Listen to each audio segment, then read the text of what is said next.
and 3 draws. An odd 3-3-3 record in his last 9 fights. John Molina, locally based and promoted, a 3-year pro, and he's coming off a knockout by way of body punch. Likes to go to the body. Vinan not only dealing with a losing streak and an undefeated fighter, but inactivity. Vinan was last in the ring 8.5 months ago, while Molina only 1.5 months ago. Pressing right to the inside is Vinan Soto. You can see the height differential right away, 5'6" to 5'10.5". He got caught by a left hook leaning forward there as Molina was able to connect. Should be noted that Molina, with his undefeated record, has been very carefully matched. And right now, Vinan is not treating him real well or real respectfully. Following him straight back that time and getting right back into the kitchen again. Just grinding on the inside is Vinan Soto. See, it's great to have long arms and height like Molina has, but not great when the guy is inside on you. Most guys with long arms don't know how to fight on the inside, and you can see right now Molina having a little bit of a problem. He needs some room. And right now, Vinan not giving him that room. It's been 80 straight seconds of Vinan just on a complete tear of it. You know, you just can't fight tall if a man is in your kitchen, as you said earlier. And so far, that's exactly where Vinan's been. Not letting Molina have the distance to be able to fight on the outside and make Vinan pay for real estate. Catch him on the way in. The upset-minded Ecuadorian just smothering the unbeaten local prospect here early on.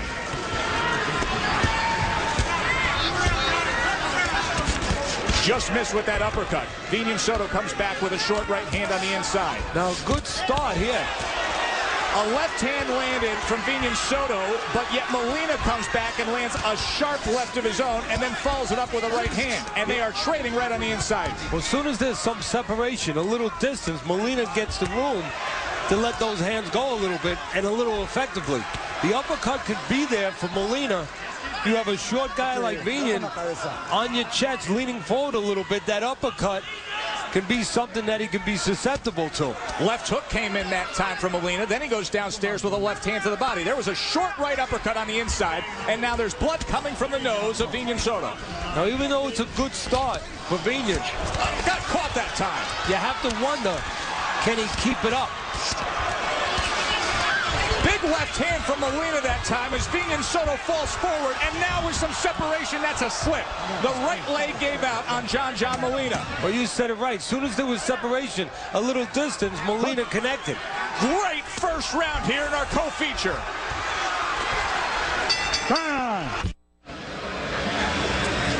Some action, there was plenty of it the last round. First it was Vinan on the inside, then there's a little separation, and when there was a little separation right here, all of a sudden you got that. Maybe the most significant punches of the round. Vinan outworked him, but again, the punches that really had substance and merit right at the end by Molina.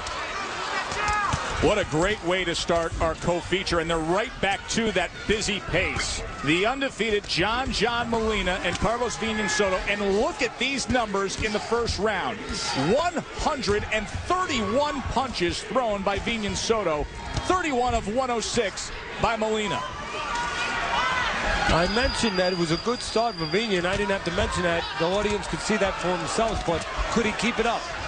Already he's coming in a little slower, and even early in this round, he's given Molina the ability to have a little separation. And if there's separation, there's going to be problems, I believe, as the fight goes on for Vinan. Once again, right in the chest of Molina, but Molina able to get those short sweeping shots as well.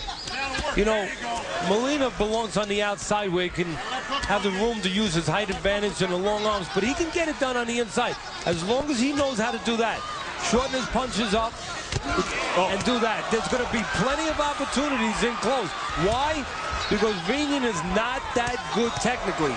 He gets fat with his punches. He's right in front of you. Look at his feet. He squares up. He gives you a lot of target. And that target is easily being hit by left hooks when there's separation. tries to get back to the inside, but he does get himself in that danger zone often more here in this second round. Now right there, chest to chest again. Big advantage for Molina. Picking up well this round, but big advantage, Joe, for Molina because he can hold his own on the inside. He's landed well. Even though he belongs on the outside, he's doing that. His punch is a little shorter, a little more concise. He can get inside those wide shots of Vinan, and we know he can win on the outside. So big advantage for Molina because Vinan can only get it done in one place, inside. And right now, he's taking punishment even in that place. He is starting to slow, and he was staggered moments ago, and now you can see just throwing forward in a big right hand. He's looking for something to grab onto. Another right hand. And now the separation. He stood up from that, Teddy. And a good job right here. Look at the little subtle move of Molina, moving his feet, staying off the ropes, and keeping a little distance where he can keep that offense going, not allow Vinan to do what he really should do and tie up right now. Big right hand sweeps across the face of Vinan Soto. He has taken punishment, and this fight is over. It was good while it lasted, but in round number 2, John with the TKO.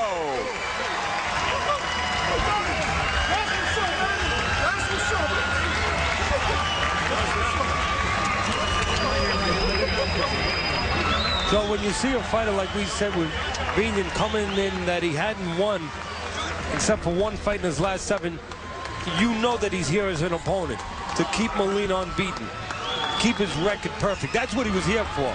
But he came with plenty of heart, and he came trying to his best of his ability.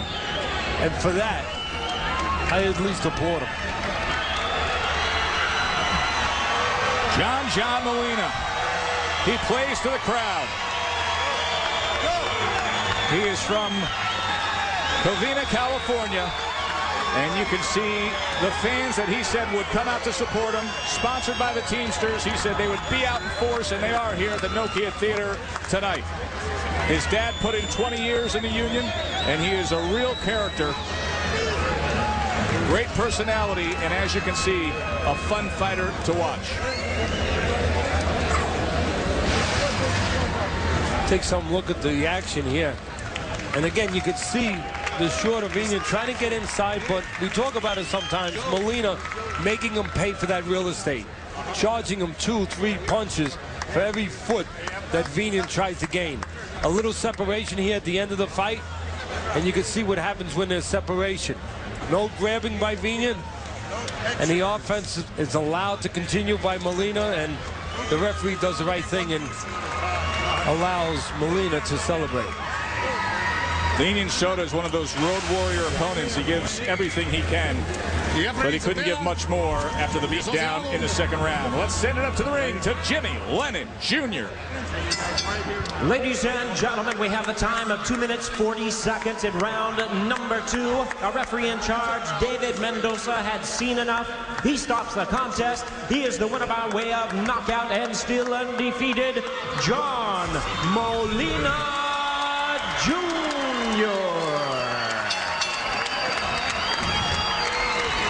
John Molina, 26 years old, now 16-0 with 12 knockouts. Heck of a fight it was while it lasted.